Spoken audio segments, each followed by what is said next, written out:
Suspense.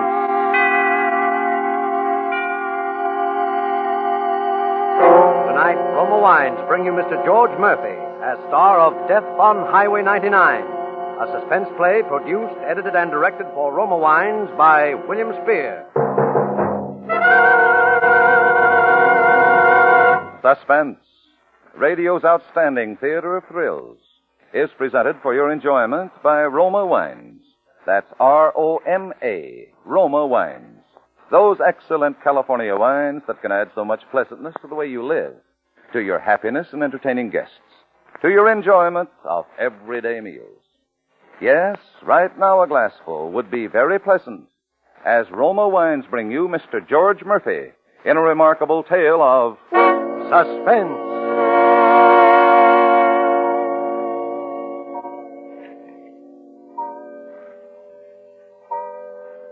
Dear Julie, the clock here in my room has just struck 7, which means I have about an hour for writing this letter to you. I guess already you've said, who's this from? What goes? So I'll tell you right off. Remember Morton Blake? Speed Blake, they called me in high school. The guy who sat behind you in Algebra 2 and chemistry? Well, that was more than 7 years ago. And I'm writing to you because there's no one else in the world that I give a darn about. There never has been, Julie, since I saw you the first time.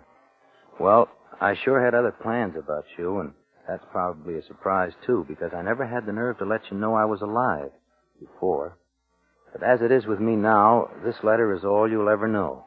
A letter telling what a mess I've made of things, what a mess I've made of my life. You see, Julie, it's because I always decided too late what to do, because I always was a coward. That's why I never spoke up and told you back then what I thought about you until it was too late. And you married someone else. That's why I'm writing you the last letter I'll ever write. To a girl who can't even remember my face. That's why I'm waiting for Captain Shannon to come and get me. You see, Julie, I'm a murderer. Yes, in just a little while I'll see the squad car pull up outside, and then all the fumbling and mistakes will be over. But I want you to understand, that's all. Because it really was all her fault, Pauline's. Do you remember Pauline? She was that strawberry blonde who hated you so much. Of course, Pauline hated everyone. She was so sharp and mean and not like you. But when you got married, I married Pauline just to show myself that I didn't care. Just because she was there handy and you were lost. It was 5 long years we were clawing each other like 2 cats tied in a sack. Right up to that last night. She'd gone to a show alone. I picked her up afterwards. I was a little late, so she really began writing. She was in a fine. One thing after another. I tell you, I've just about had my fill, Mort. I've stood as much as I'm going to. As much of what? As much of what? Oh, look, Pauline, I worked late. I'm tired. Now, why don't you just sit there and be quiet? Yes, you'd like that, wouldn't you? You'd like it if I was deaf and dumb. But you won't shut me up, Morton Blake. When I want to talk, I'll talk. What are you stopping for? It's a boulevard stop sign. Oh, isn't that silly? It's almost 2 in the morning. There isn't a car in sight. Oh, Paulie, let me drive the car, will you? All right, sure. Take your time after I waited almost an hour in the cold. You don't care about anybody but yourself. Pauline. What? Look, let's stop kidding ourselves. Let's be honest for 5 minutes. Honest. You're a fine one to speak about being honest. I just wonder if it really was work that kept you tonight. After all, I know a couple of things. Forget all that, will you? And listen. What I'm trying to say is our marriage is finished. You know it and I know it. It was no good before we started. Yes. And whose fault was that, may I ask? I know what you were thinking of then. I know who you were mooning about. I know that. Oh, all right. But why should you and I go on? Why don't we just call the whole thing off? You've been working too hard, Mort. You're delirious. Do you really think I'd ever give you a divorce? Well, it's as bad for you as it is for me, Pauline. Why not? I got my reasons. But we're wasting our lives. You're still young and pretty, and you could get a much better deal. You think you could, too, don't you, Mort? Oh, I don't know. Well, just because you want your freedom so much, it's no go, see? Because I like to make you squirm, because I loathe and despise you. Did you get me, Mort? Yes, I get you. Pauline, let's don't talk anymore. Let's forget it. Look, you don't have to speed up just because we started... Look, a minute ago I was going too slow. You said... Never mind what I said. Stop going so fast. Well, I'm under the limit. Dry up. Mort will turn over. Oh, I said dry up. But, Mort, There's somebody on the road. Martin! Look out, you're gonna hit him! You hit him. You stay in the car, Pauline.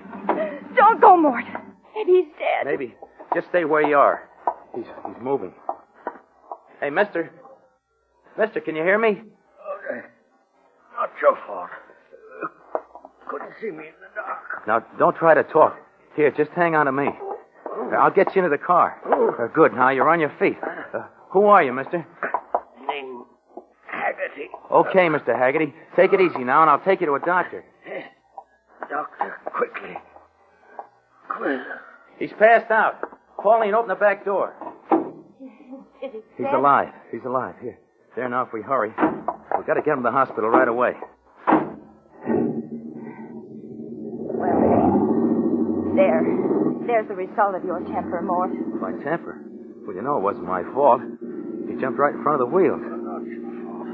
Not your fault. He doesn't seem to think it was your fault either. Well, it wasn't. You saw. He ran out from the side without looking. Oh, sure. You're lucky. As usual, Mort. Lucky? What are you talking about? The streets are completely deserted. Well, it's late. What's so strange about that? Nothing.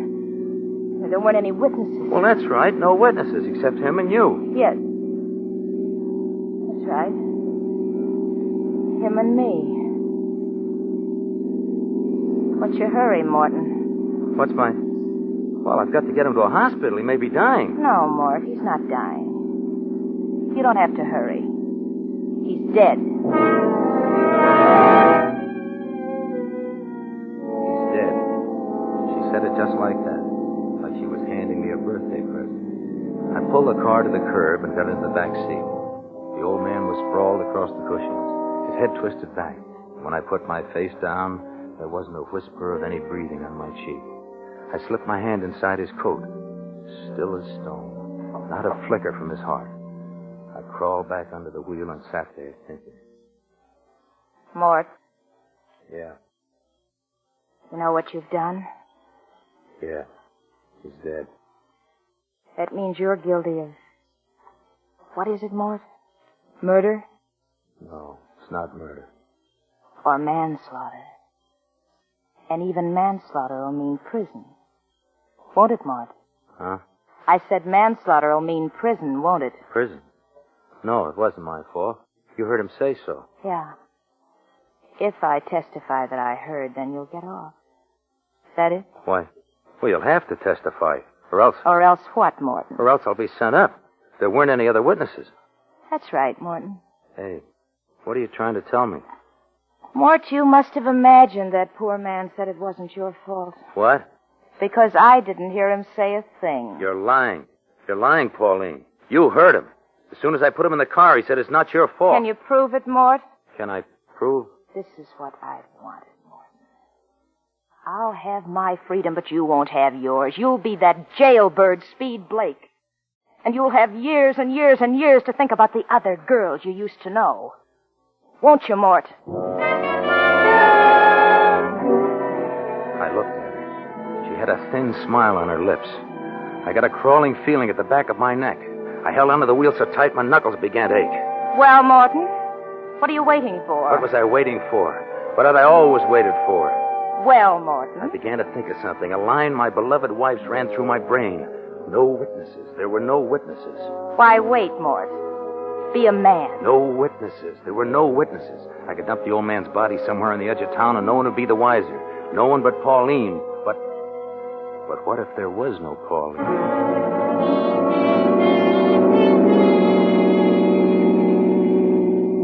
Where are you going? This isn't the way, Mort. Morton, look at that speedometer. I tell you, you're going the wrong way, Mort. We're way past the city limits. Morton, stop this car at once. Stop it, do you hear? Okay. I'll stop the car, Pauline. Oh. Mort, you didn't really believe me when I said I wouldn't testify? Did you, Mort? Yes, I believed you. But I was only kidding. I wouldn't think of not telling I believed you, Pauline. But you know I'd never do I believed you, and so I'm going to kill you. You're joking. Am I? You wouldn't dare, Mort. Anyway, how could you? Look outside, Pauline. Did you notice where we are? What do you mean? We're on Austin Bluff. Remember the cliff just ahead? Oh, Martin. Must be at least 300 feet to the bottom. It's a pretty picture, huh, baby? Oh, please. Come Please, on. Martin. Come on, get out of the car. No, no, no, Oh, yes, we're going for a walk, Pauline. No. A walk in the moonlight. Just you and me. After 5 years, we ought to have a little romance, we two. She didn't budge. Her eyes blazed at me. I got out of the car and closed the door. Walked around to the other side to pull her out. But she locked the door from the inside before I got there. I ran fast, back to the other side. I wasn't fast enough. She'd locked that door. And the back doors, too. She and Haggerty were locked in. Oh, it made me crazy wild to see her little white face in there. The face that had kept me from anything a guy could want in life. Open up. Open up the door. You can't get away. I got the key, so quit stalling. Open up. Stop it. Stop that horn or I'll... Okay, I'll fix that. You won't keep that racket up long, sweetheart.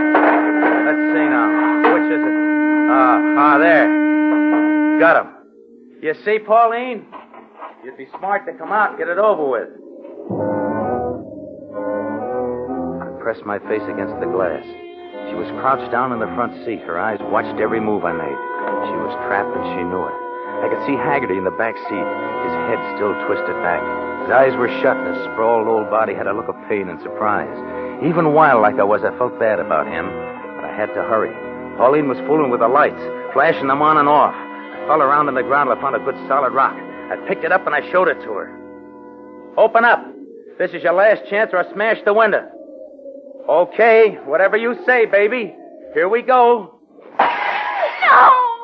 No, Mort, no! And now for that walk. No, don't. Come on. No, don't, Mort. Don't hurt me, please. Come don't on. hurt me. Come on, I'll stop that screaming. Mort. Now, I think it's a clear drop here. No ledge. That's right. You see that glow down there? That's water. Taylor Creek. Clear all the way down. Oh, you want to talk, huh? Okay, talk. You can even yell. No one will hear you now. You can't do this, Mort. I promise I won't hurt you. You're not the kind of person to kill. You can't do it, Mort. You can't do it. Can't I? No, please. You'd please. be surprised what I can Mort, do, Pauline. Please, let me. No, please. Stop it, Goodbye, Mort. baby. No. Goodbye. Sweet dreams.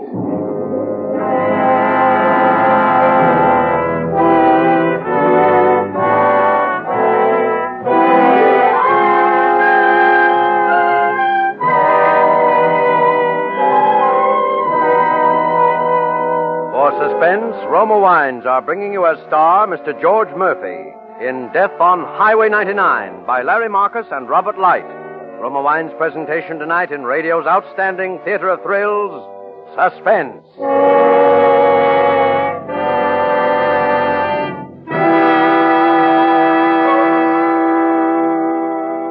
Between the acts of Suspense, this is Truman Bradley for Roma Wines.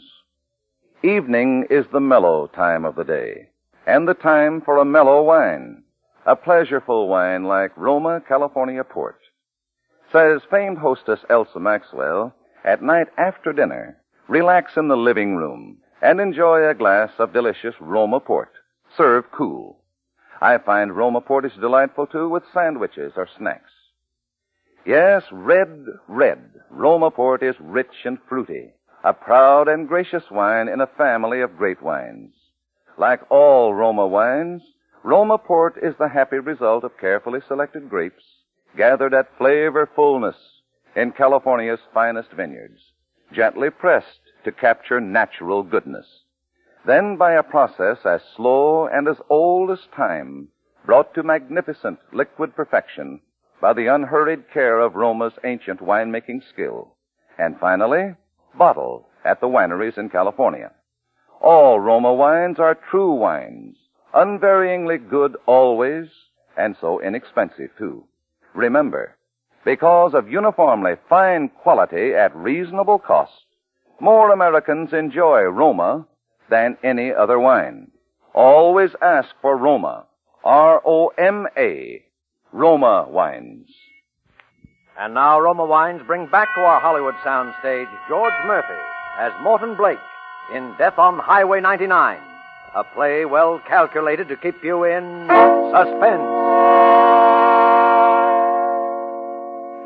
Yes, Julie, I did it. And when you get this letter, you'll be the only person who'll really know why. Who'll know that I'm only sorry that I didn't kill her sooner. All right, so you can't quite remember which guy I was, if I was the tall one or the red-headed one, or if you spoke to me when you saw me in the hall. That doesn't matter, to you or to me now. What matters is that I lived with her for 5 years. 5 years I might have spent at least thinking about you. Well, it was done. I climbed back in the car. The clock on the dash said 20 after 2. I still had to get rid of the old man's body before daylight, so I started driving. When I came to a strip of forest along the road, I stopped my car and I got out. And right then, the beam of a spotlight pinned me in my tracks. I didn't move. I saw it was a cop. Hey, what you doing there? He started walking toward me, rolling his motorcycle. No parking anywhere along the highway, mister. Okay, officer. Okay, I didn't know. This ain't no lover's lane. You gotta keep moving. Oh, I'm sorry. I'll get going right away, officer. Say, you're not carrying any vegetables in your car, are you? Vegetables? No, There's a beetle thing going on again. I just better take a look in the back there. Oh, there's nothing in there, honest. What? Look, listen. Where does that guy think he's going? Oh, yeah. Yeah, he's speeding all right, isn't he? Say, am I going to slap a ticket onto him? But you clear out of here, mister, and don't ever park on this highway again. No, I won't. Never again.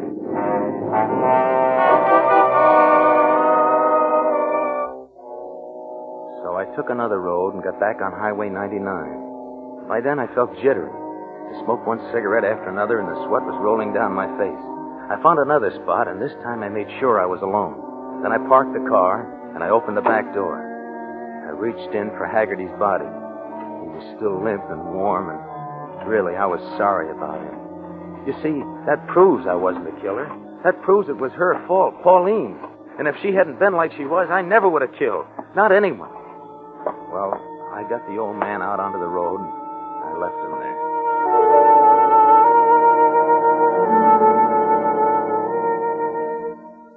When I got home, I put the car in the garage and looked it over to see that everything was okay. No blood on the seat. That was a break.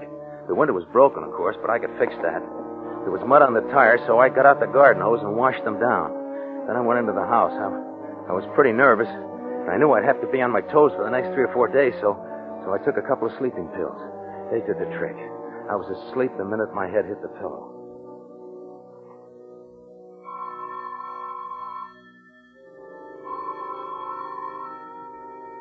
The telephone sounded like it was ringing miles away. I didn't know if it was day or night, but I stumbled down the hall, shaking my head, trying to clear my brain. Hello? Hello? Is this Morton Blake? Yes. This is Sergeant Graham down at headquarters. Yeah, is anything wrong? I got some bad news for you, Blake. Bad news? Yeah, a report just came in from the East Precinct. A couple of campers found a body at the bottom of the cliff. Yes? Well, it's tough to tell you, but, well, the body's been identified as your wife, Pauline.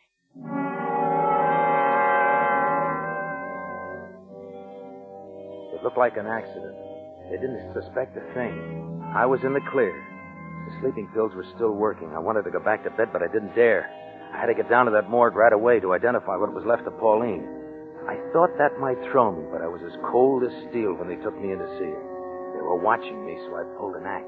Hey, take it easy. Take it easy there. Here, sit down here. Oh. I'll get you some water. Oh, thanks. I'm all right now. Yeah. Take a swallow of this. Oh, thank you. Gee, I guess you must get pretty hardened to these things after a while. Yeah. See him every day. I don't know. I never really get used to it. We had another sad case this morning. Another accident? Yeah. They brought in an old fella. Found him on Highway 99. Smacked by a hit-and-run driver. Is that right? Yeah. It's a nasty business. Of course, this old man isn't dead, but still you never... Hey, you're jumpy. Here, I'll get you another glass. Oh, Thanks. You see, seeing my wife, I guess... Sure. I understand. Yeah. Just take it easy now. Thanks. Feel better? Oh, yeah. Yeah, sure. You were telling me the old man wasn't dead? No. And just by luck, one of the boys got a very faint heartbeat when he felt his pulse. We went to work on him fast, and looks like he's going to pull through. Well, that's sure a break. For him, I mean. Yeah. He's at the receiving hospital. The report is he's coming along fine. He got a bad smack in the head. Lost his memory. Oh. For good? No. They say it's only temporary. Oh. They think when he snaps out of it, he may even remember the dirty rat that hit him.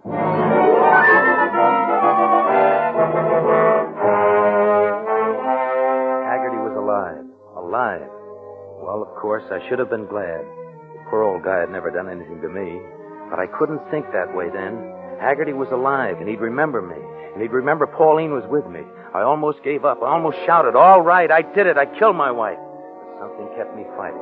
Long enough to get out of there. Long enough to drive to the hospital where Haggerty was. It was an awful chance to take, but I couldn't stay away.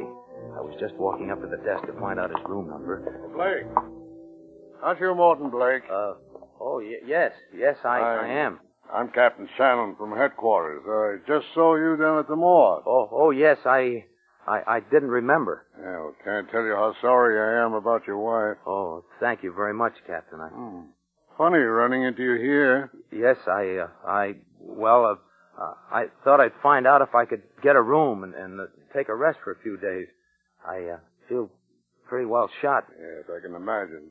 But I don't think you have a chance the way hospitals are crowded. You'd better get your rest at home. Get a friend to stay with you. Yes, I guess you're right, Captain. I'd drive you home, but I get called down on this hit-and-run case. Oh, the old man? The attendant at the morgue was telling me. He was? Well, shouldn't talk to you about such things the way you feel. Oh, but it looks like it all turned out all right. The old man's only shocked, not even a bad bruise or broken bone. He's conscious now, so I'm going up to talk to him. Do you think he'll know who hit him? Well, they said over the phone he has a good description, and even if it isn't good, we've got the tire print of the car and the footprint of the driver. You have? From where? Yeah, there was a lot of mud where the car stopped. The driver was careless. That kind usually are. There's a doctor on the case now. Dr. Lee. Yes? I was just going to walk up and talk to the old Haggerty. Oh, yes, I know. Did the nurse tell you he described the driver, Captain? Yeah. I'm going to take it down and then make the arrest. Fine, but would you mind waiting about 2 hours? The old man's sleeping now, and rest is important to a man his age. Mind, Doctor? No. What's time to me? It's 2 hours more for the hit-and-run driver, whoever he is, to wonder just how smart he really was. And we know the answer.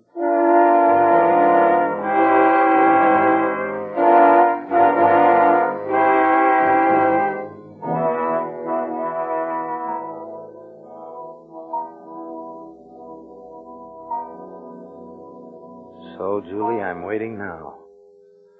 I'm writing you all this because I got a crazy idea that you have a right to know. You, a girl I knew 7 years ago, who won't remember me, who won't remember that nickname, Speed, or if I had freckles. I did. Or if you signed my book on class day. You didn't because I didn't have the nerve to ask you. So maybe it isn't a real girl at all that I'm writing this to. I guess I'm writing to how I failed. To how I never did anything in time. To how I thought good and acted bad. You see, what I think you were adds up to how much I failed. I guess every guy in the world has someone like you. A girl in a blue dress. And success is having her now, not back a long way in the past. They drove up now. Captain Shannon and there's a couple of cops. And Haggerty. Old Haggerty's walking. Okay. Well, I only got seconds to get ready for them. So goodbye, Julie. Goodbye.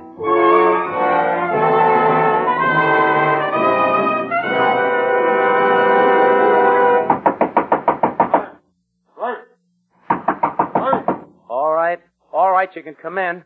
It isn't locked. I brought Mr. Haggerty, Blake. I think we all ought to have a little talk. Oh, sure. Sure, I know. This is the man, isn't it, Haggerty? Oh, yes, but I told you, Captain, it wasn't his fault. You told him. You told him what? Of course. I stepped out and you couldn't miss hitting me. But he left you there. You might have been dying, Haggerty. I know, but he got scared. I don't blame him. I'm not going to make any charges, Captain, and that's that. Well, I guess that's all, Blake. Oh. You ought to be happy about it. But didn't he tell you about Pauline? About my wife? What about your wife? Well, that she was with me in the car? Last night? Your wife was with you? Haggerty! He didn't tell you? And now it's too late. Well, what's wrong with you, Blake? Somebody get some water. It's too late. I took cyanide when you drove up. It's too late. You see, I killed Pauline. But Haggerty never said... I know now. He didn't see her. He passed out before I put him in the car. It's too late. It's funny about me, Captain. I was always too late. And they used to call me Speed.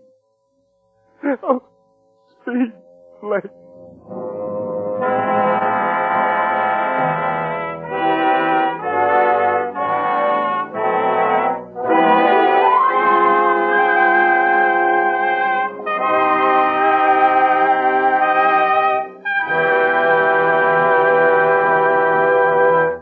Roma Wines have brought you George Murphy as star of Death on Highway 99. Tonight's study in Suspense. Before Mr. Murphy returns to our microphone, this is Truman Bradley for Roma Wines, the sponsor of Suspense. Tomorrow is Friday, so if you are planning a fish dinner, serve pale golden Roma California Sauterne, the perfect wine with fish. Famed hostess Elsa Maxwell says, Roma Sauterne tastes exactly right with every kind of seafood. I serve my guests chilled Roma Sauterne often because it adds so much to the pleasures of dining. Yes, you'll enjoy the delicacy of fragrance and taste goodness of Roma Sauterne with fish or fowl. They are perfect flavor mates. Just before dinner, mix up some cocktails with full-flavored Roma vermouth, sweet or dry, made and bottled in the heart of California's famous vineyards. The better vermouth that makes better cocktails. Get Roma Sauterne and Roma vermouth the next time you shop. Always ask for Roma, R-O-M-A, and enjoy the best for only pennies a glass. This is George Murphy with an important word from our government. The government is speeding expansion of civilian production and maintaining price and wage controls which are still necessary to safeguard our economy against the danger of inflation.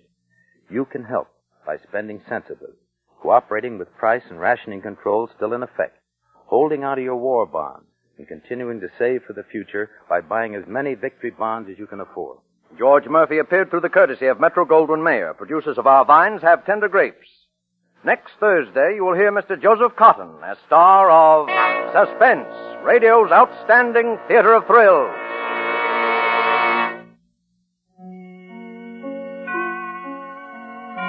This is CBS, the Columbia Broadcasting System.